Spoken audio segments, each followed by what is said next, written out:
Olá, seja bem-vindo a marcoteles.com.br.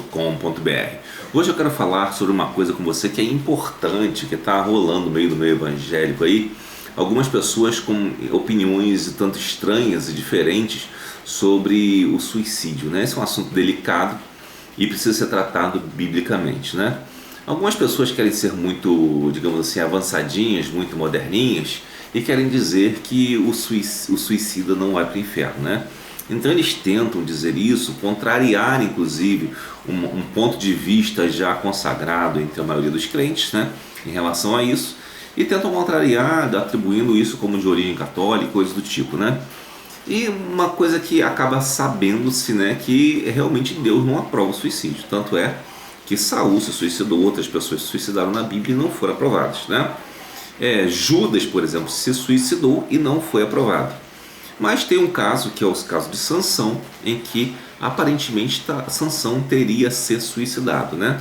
Então, como entender essa questão de Sansão comparando com a de Judas? Vamos resumir todos os outros ao caso de Judas, porque é muito parecido, tá? Pode ter algumas variações, mas é muito parecido, então vou sintetizar no de Judas por uma questão de tempo. Bom, então o que acontece com Sansão? Sansão, lá em Juízes 14, se não me engano, deixa eu ver aqui, tem um caso, Juízes 14 é o casamento de Sansão, Juízes 13, né, começa a história de Sansão.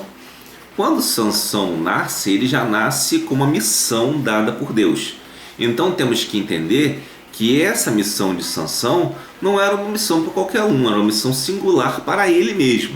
E é interessante que nós vemos ainda que Sansão ele foge dessa responsabilidade. Ele não tem coragem de assumir muito bem essa responsabilidade. Muitas vezes até se afasta disso e seguindo por outros caminhos. E é interessante que, embora mesmo ele se afastando por outros caminhos, fugindo da responsabilidade que Deus lhe dera de ser um juiz, um libertador de Israel, ainda assim Deus estava guiando os caminhos dele para cumprir o seu propósito, tá? Veja bem o que nos diz em Juízes 14, versículo 4. Sansão chega para o seu pai e diz que queria tomar por esposa uma mulher dos filisteus, né? E o pai reclama, mas olha o que a Bíblia diz: mas seu pai e sua mãe não sabiam que isto vinha do Senhor.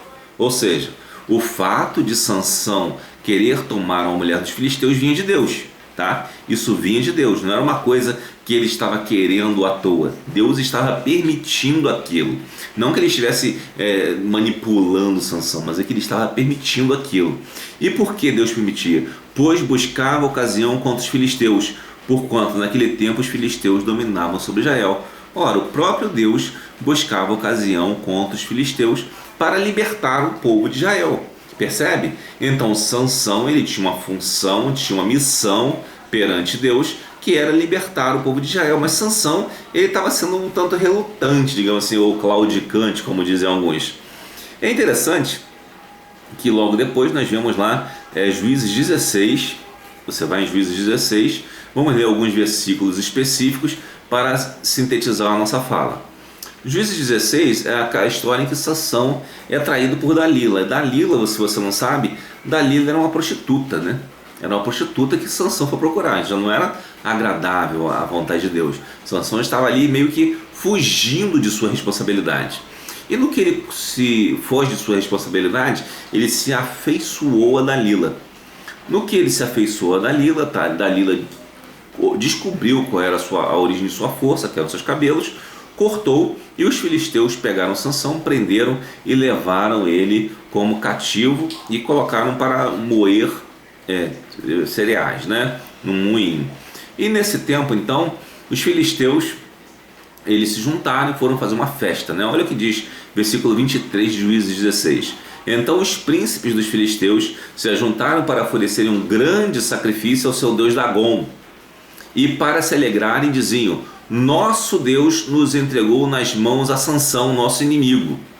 Semelhantemente, vendo o povo, louvavam ao seu Deus, porque diziam: nosso Deus nos entregou nas mãos do nosso inimigo, e o que destruía a nossa terra, e o que multiplicava os nossos mortos. Percebe?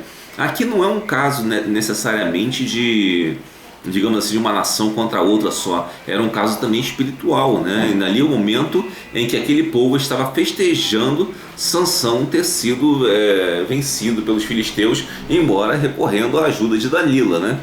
E curiosamente, né, eles chamam Sansão para alegrá-los, né, com a zombaria que iam fazer de Sansão ali naquele templo de Dagon. Ou seja, no templo de um falso Deus, iriam zombar do verdadeiro Deus com o enviado do próprio Deus verdadeiro. Percebe?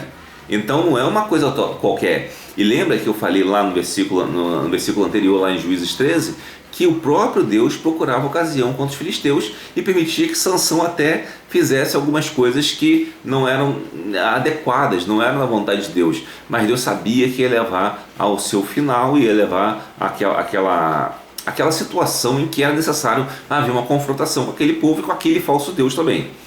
E Sansão foi chamado, foi retirado. Sansão não estava sabendo disso antes.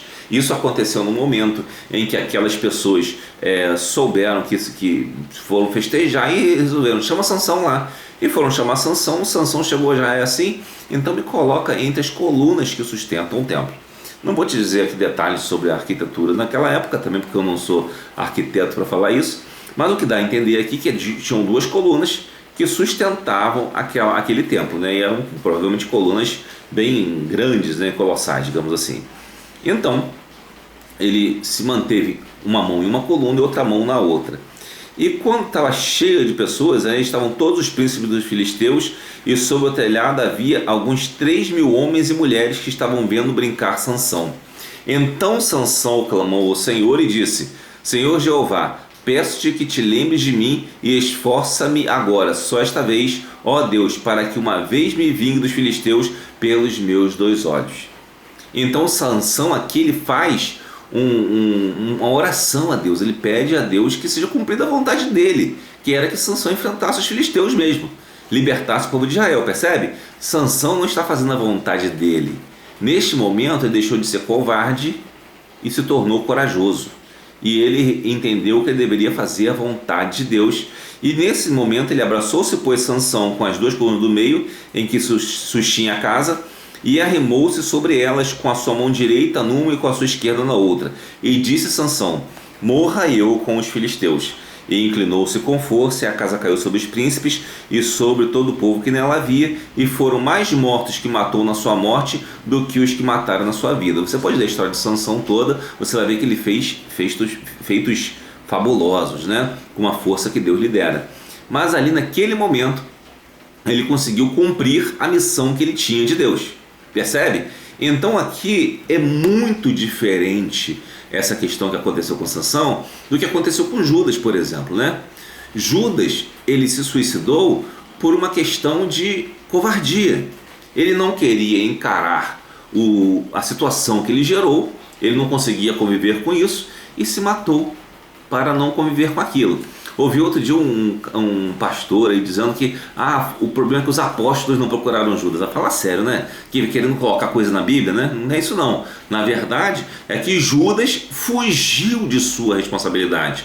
Tanto é que ele foi para um campo distante e se matou, né? Então, portanto, Judas estava fugindo. Ele não estava sentadinho num lugar esperando que alguém fosse falar com ele, não. Ele estava fugindo. Ele foi para um lugar grande e se matou. Distante e se matou. Ele, tanto desesperado, jogou as 30 moedas de prata para os sacerdotes no templo, fugiu e se matou. Foi isso que aconteceu. Alguém que ia estar procurando ele, se ele estivesse sentado e esperando, provavelmente os apóstolos iam chegar lá e iam falar com ele, né? Com certeza iriam falar com ele e teria uma outra realidade. O que aconteceu aqui de contraste entre Sansão e Judas, né? Sansão, ele teve coragem de fazer a vontade de Deus. Então o que Sansão fez aqui é o que está lá em Apocalipse 3. Ser fiel até a morte, dar-te a coroa da vida. Ser fiel até a morte significa estar disposto a até mesmo morrer, se necessário for, por amor à palavra de Deus, né? Por amor à palavra de Deus. Ou seja, não é ser covarde como Judas foi, tá? Ao passo que alguns tentam justificar a covardia, porque alguns dizem: se suicida para fugir do sofrimento. Ora, isso não cabe para um cristão. Isso pode caber para um pagão, para um cristão não cabe. Porque Jesus não disse que ia acabar com o seu sofrimento, muito pelo contrário. Ele disse: no mundo tereis aflições, ou seja, você vai ter sofrimento no mundo. Não vai ter vantagem para você em ser cristão. Você vai ter sofrimento. Se você não aguenta o sofrimento, como você vai conseguir ser fiel até a morte e receber a coroa da vida? Não vai conseguir.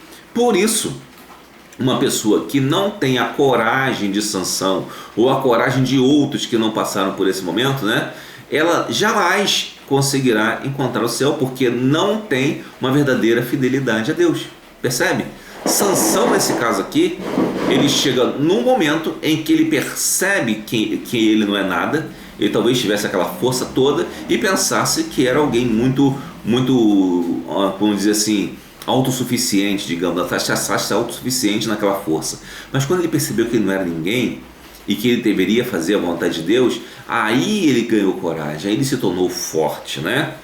Isso não significa que a gente vai se arriscar a qualquer coisa. Mas no momento aqui que você vê de Sansão, ele não se arriscou por qualquer coisa. Ele foi colocado lá e quem estava sendo, digamos assim, menosprezado era o próprio Deus. Vocês viram os versículos que eu citei aqui? Deixa eu verificar quais são os versículos. Versículos 23 e 24. Eles estavam menosprezando o próprio Deus Jeová, né? O próprio Deus Yahvé. Estavam menosprezando a Deus. E Sansão viu que aquilo era uma coisa errada. Então ele tomou uma atitude em nome de Deus e também pelos seus 2 olhos, como ele disse que perdeu pelos filisteus, né? Então, como você pode perceber, há 2 diferenças aqui. Uma coisa é o suicídio de Judas, que foi um suicídio baseado em covardia, em não querer, digamos, vencer os problemas, não querer vencer o sofrimento e vai se entregar ao sofrimento, né? Essa foi o suicídio de Judas. Agora, de Sansão é o que se chama de suicídio heróico. Ele fez aquilo por uma coisa que era maior do que ele até, né? Maior do que ele poderia ser, né? E que faria ele cumprir uma missão que ele tinha. Assim como um pai de família tem a missão de proteger a sua família e em alguns momentos pode se ver em questões difíceis por isso, em alguns momentos pode até ocorrer, né, de pagar por isso com a própria vida, em casos extremos, obviamente. Então, assim também foi com Sansão. Mas ele conseguiu responder por aquilo que ele tinha de missão maior. E não foi uma coisa para fugir do sofrimento, muito pelo contrário. Ali está bem claro que ele estava defendendo a palavra de Deus, mostrando que Deus era superior aos falsos deuses. Percebe? Então, qual é a vantagem de alguém pensar que pode imaginar que teria salvação para um suicida que foge do sofrimento? Não há, gente, não há. Porque essa pessoa jamais conseguiria ser fiel até a morte. E quem não consegue ser fiel até a morte não é um verdadeiro cristão. O verdadeiro cristão é aquele que consegue ser fiel até a morte. Cuidado com esses pastores, né, que estão hoje em dia querendo ter muita vantagem de suas ovelhas, né? Às vezes criticam alguns outros pastores que fazem, digamos assim, cobranças, né, digamos, estranhas, né, de dinheiro, e está errado também esses caras, né? Mas também se se submetem a um salário que recebem, querem agradar a sua audiência, né? Então, um pastor verdadeiro não deve querer agradar a audiência, não deve, como se diz na gíria, jogar para a galera, mas é o que vemos muitas vezes. Alguns pastores, especialmente calvinistas, com ideias que agradam a sua clientela, e dentre essas ideias está a defesa do suicídio. E nós devemos tomar muito cuidado com isso, porque você não está ensinando o povo a ser corajoso, a ser fiel, mas a ser um povo covarde, um povo que se contenta com a covardia. O verdadeiro servo de Deus não é covarde. Ele pode até ser fraco, pode até ser uma pessoa que não aguente bater em ninguém, coisas do tipo, né? Isso é muito comum. Mas agora, ser covarde jamais. O verdadeiro servo de Deus não é covarde. Ele encara o sofrimento e vence o sofrimento em nome de Jesus, ainda que seja mesmo para prejuízo próprio. Porque Deus é muito superior a qualquer coisa que possamos passar. Deus nos dá forças para vencer qualquer problema. E assim como Ele deu força para Sansão nesse momento aqui, Ele deu força para muitos cristãos que passaram pelo martírio durante o primeiro século ali, mais ou menos, e até durante toda a história do cristianismo. Hoje em dia, temos cristãos em países muçulmanos que passam por martírio. Aí, se esse cristão não nega Jesus, ele é morto. E essa pessoa, você vai dizer o que dele? Né? Que ele está fazendo suicídio? Não, ele não está negando a Jesus, ele não está negando o Senhor da vida. É isso que é verdade, ele está sendo forte, ele não está sendo covarde. Então, percebe? Se você der atenção a essa questão do suicídio da covardia, você automaticamente está dando razão àqueles que podem até negar a Jesus, dando desculpas por negar a Jesus e não ser fiéis até a morte, como diz as Escrituras, percebe? Então devemos ser atentos à vontade de Deus, estar fazendo a vontade de Deus e jamais se submetendo a coisas erradas do mundo, aos padrões mundanos que levam à destruição de nossas vidas e que levam ao inferno sem sombra de dúvida, tá? Alguns chegam e colocam dúvidas sobre afirmações da Bíblia, né, acerca do suicídio. Mas colocar dúvida não quer dizer nada. O que é verdade? Você precisa ser corajoso, né, e fiel até a morte, tá? Você não precisa ser forte como Sansão, não precisa. Você pode ser até muito fraco. Você pode ser uma pessoa que tem até deficiências físicas, né? E ainda assim ser corajoso e fiel a Jesus, tá? Isso que é importante. Não seja um covarde como Judas, que se suicidou por medo do sofrimento, por vergonha apenas, mas seja forte como Sansão. Seja como um herói que luta pelo seu povo e vence, né? E não como aquele pai que foi à falência e com medo do sofrimento se matou e ainda matou a família junto. Não faça isso, jamais. Isso é um absurdo. Isso é ser como Judas. Não seja como Judas, nem muito menos como Sansão, se não é necessário. Só isso é coisa muito extrema. Para você fazer como Sansão, só num caso muito extremo, um caso de perseguição extrema, onde não haja nenhum tipo de tolerância, né? Então, nesse caso aí, é um caso extremo, pode acontecer o que aconteceu com Sansão, mas foi um caso extremo, foi uma exceção, não é a regra, tá bom? Não é a regra, foi uma exceção, tá? Mas pela regra nós somos fiéis a Deus e sabemos que aquele que se mata de uma forma ou de outra, especialmente com a covardia de encarar o sofrimento, que Jesus disse que não livraria você do sofrimento, e principalmente esse que se mata com covardia, ele vai direto para o inferno, porque ele nunca foi um cristão, porque não consegue ser fiel até a morte, e o próprio suicídio dele é uma demonstração disso. Que Deus nos abençoe rica e abundantemente.